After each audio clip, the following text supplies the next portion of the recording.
সুপ্রিয় নবম ও দশম শ্রেণীর শিক্ষার্থীবৃন্দ, তোমাদের সবাইকে স্বাগত জানিয়ে শুরু করছি আরো একটি ভিডিও। তোমরা দেখছো বাপিস একাডেমি ইউটিউব চ্যানেল এবং আমি বাপিসা রয়েছি তোমাদেরই সাথে।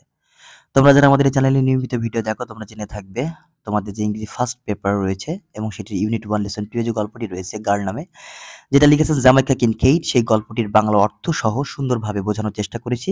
তাই তোমাদের মধ্যে যারা এখনো ওই ভিডিওটি দেখোনি, তোমরা ভিডিওটি দেখে আসতে পারো এবং দেন তোমরা আজকের যে লেসনটি অর্থাৎ ইউনিট 1 লেসন 2 এর এ নাম্বারের যে কোশ্চেন অ্যান্সারগুলো সেগুলো তোমরা দেখে নিতে পারবে।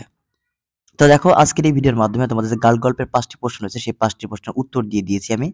এখানে শুধুমাত্র এখানে উত্তর 2 ভাবে দিয়েছি আমি। একটি হচ্ছে যারা একটু বেশি উত্তর লিখতে চাও, অর্থাৎ আনসারগুলো একটু বড় হোক সেটা চাও, তাদের জন্য রয়েছে। আবার যারা একদমই চাও যে একদম শর্ট করে লিখবা, তোমরা বেশি এত বড় আনসার তোমরা লিখতে পারবা না, তাদের জন্য আমি শর্ট করে আনসার এখানে দিয়ে দিয়েছি, দেখতে পাচ্ছ। অর্থাৎ 2টা পার্টে আমি কিন্তু বিভক্ত করে দিয়েছি তোমাদের সুবিধার জন্য। আর বরাবরের মতো প্রশ্নের বাংলা এবং উত্তরের বাংলা আমি এখানে দিয়ে দিয়েছি এবং সেটির ব্যাখ্যা আমি তোমাদের সামনে করে দিব, যাতে এটি তোমাদের জন্য ক্লিয়ার হয়ে যায়। তো এর আগে যারা এখনো চ্যানেলটি সাবস্ক্রাইব করোনি, চ্যানেলটি সাবস্ক্রাইব করে নিবা, কারণ এখানে তোমরা কিন্তু অনেক গুরুত্বপূর্ণ লেসন পেয়ে যাবে। আমি তোমাদের যে নোটগুলো দেখাচ্ছি বা করাচ্ছি এগুলো অন্য কোথাও খুঁজে পাবে না।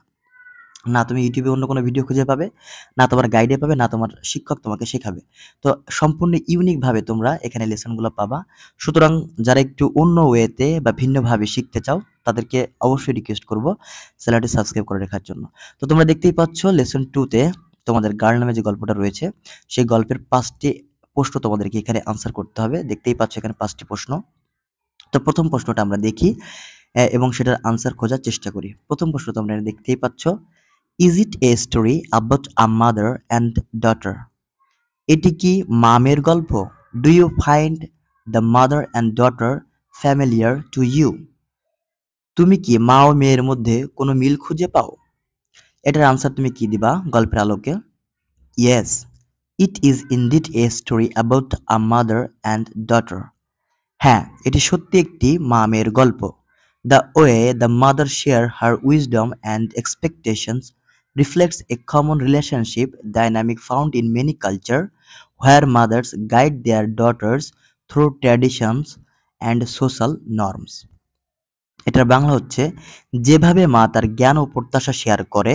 দেখো, দ্য ওয়ে, যেভাবে দ্য মাদার মা শেয়ার অর্থাৎ আহ, ভাগ করে নেয়, হার উইজডম তার প্রজ্ঞা এবং এক্সপেকটেশন তার আশা বা প্রত্যাশা, সেগুলো রিফ্লেক্ট করে। কি রিফ্লেক্ট করে? কমন রিলেশনশিপ, সাধারণ যে সম্পর্ক, ডাইনামিক গতিশীল, গতিশীল যে ফাউন্ড ইন মেনি কালচার, অর্থাৎ বিভিন্ন সংস্কৃতিতে আমরা এটার ছায়া দেখতে পাই। তো তোমরা দেখতেই পাচ্ছ এটার মিনিং বা বাংলা এখানে তোমাদেরকে করে দিয়েছে।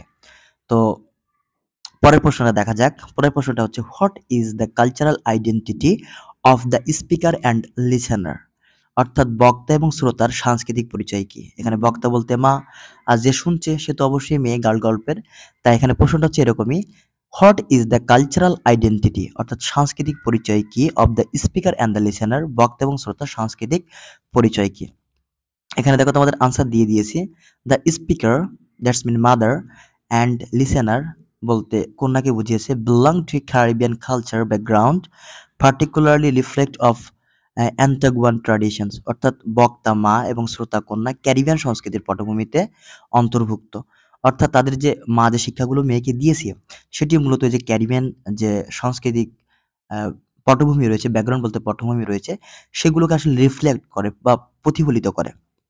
এটাকে বলা হচ্ছে বিশেষত কি, বিশেষ করে কি, অ্যান্টাগুয়ানের ঐতিহ্যের প্রতিফলন। যে অ্যান্টাগুয়ান ট্র্যাডিশন, ট্র্যাডিশন শব্দের অর্থ হচ্ছে ঐতিহ্য সমূহ। এরপরে দেখো, the mother's advice is rich in culture values. এখানে রিচ মানে ধনী না, এখানে সমৃদ্ধ বোঝায়। যেমন মায়ের পরামর্শ সাংস্কৃতিক মূল্যবোধে পরিপূর্ণ। রিচ বলতে সমৃদ্ধ বা পরিপূর্ণ। দ্য মাদার্স অ্যাডভাইস, মায়ের যে উপদেশসমূহ, ইজ রিচ সমৃদ্ধ বা পরিপূর্ণ, in cultural values. Cultural values শব্দ সাংস্কৃতিক মূল্যবোধ।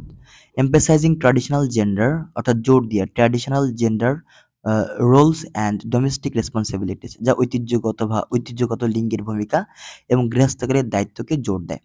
অর্থাৎ এই যে মা মেয়েকে উপদেশগুলো দিল, এটা কোন সংস্কৃতির অন্তর্ভুক্ত? এটি হচ্ছে ক্যারিবিয়ান সংস্কৃতির অন্তর্ভুক্ত। এরপরে দেখো, তোমরা খুব একটা পরিচিত একটা ওয়ার্ড তোমাদের জন্য, যারা গাল গল্পটা পড়েছো, জেনেছো, বুঝেছো, তাদের জন্য, যে বেন্না। বেন্না সঙ্গীত গাইতে মা নিষেধ করে দিয়েছেন। এখন প্রশ্ন হচ্ছে তোমাদের 3 নম্বরে, হোয়াট ইজ বেন্না? আসলে বেন্না কি? দেখো বেন্নাটা কি আমরা একটু দেখে নেই। Benna is a traditional music style from Antigua and Barbuda. Benna হলো অ্যান্টিগা এবং বারবুডার একটি ঐতিহ্যবাহী সঙ্গীত শৈলী, often characterized by lively performance, যা সাধারণত প্রাণবন্ত পরিবেশনার মাধ্যমে performs that convey social message, যেটা কি করে পরিবেশন করে সামাজিক বার্তা, social message or tell stories এবং গল্প সম্পর্কে বলে। It can sometimes be seen as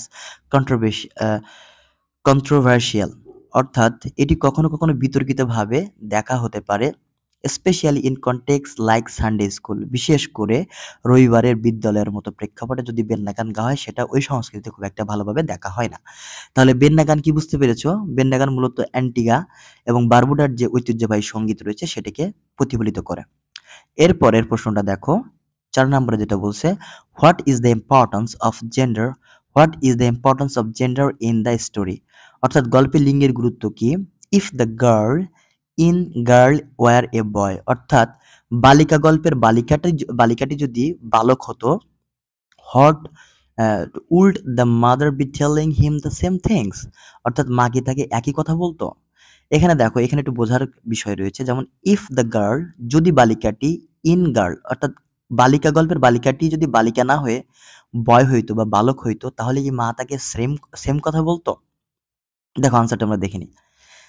gender plays a crucial role, gender plays a crucial role in this story, গল্পে লিঙ্গের একটি গুরুত্বপূর্ণ ভূমিকা রয়েছে। As the mother's guidance is specially directed toward a girl, অর্থাৎ কারণ মায়ের নির্দেশনা বিশেষভাবে একটি মেয়ের উদ্দেশ্যে।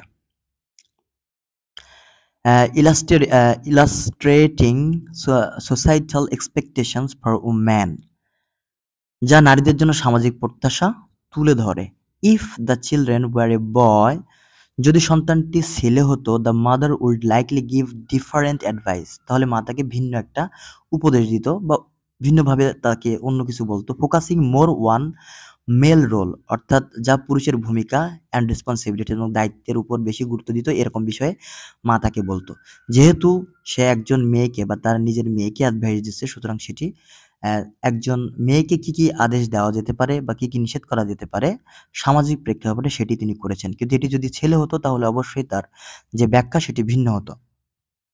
এরপরে দেখো 5 নম্বর বা শেষ কোশ্চেনটি, if the father were talking instead of the mother would he say the same, অর্থাৎ if the father were talking instead of the mother, মায়ের পরিবর্তে বাবা যদি বলতো, would he say the same, সে কি একই কথা বলতো?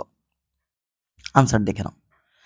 If the father were speaking, যদি বাবা কথা বলতো, it's likely he would have a different approach, সে হয়তো অন্যভাবে বলতো এবং অন্য কথা বলতো।